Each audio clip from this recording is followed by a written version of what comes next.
Les collèges de France observent ce vendredi une minute de silence à la mémoire de Samuel Paty, ce professeur d'histoire-géographie décapité il y a un an par un jeune tchétchène radicalisé qui lui reprochait d'avoir montré en classe une caricature du prophète Mahomet.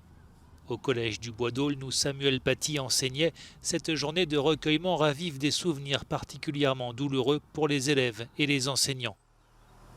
Samuel Paty avait été assassiné dans cette rue toute proche à la sortie des cours alors qu'il rentrait à son domicile. Depuis un an, les collégiens et leurs parents doivent vivre avec ce traumatisme. C'est vrai que l'hommage, les fleurs, le fait de passer tous les jours devant, ça a duré quand même pas mal de temps.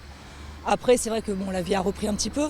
Et là, à l'approche effectivement de l'anniversaire, ça ravive quand même pas mal de choses. Un traumatisme partagé par les habitants de Conflans-Sainte-Honorine, une petite commune des Yvelines qui n'aurait jamais imaginé être confrontée un jour à un attentat terroriste.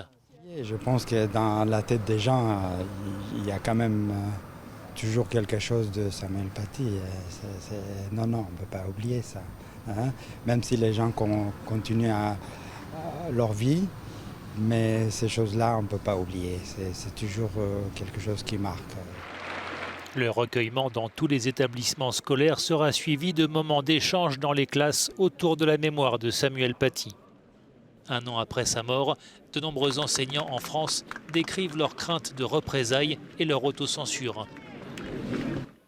Samedi, un hommage institutionnel sera rendu à Paris avec le dévoilement d'une plaque au ministère de l'Éducation nationale et l'inauguration d'un square Samuel Paty devant l'université de la Sorbonne.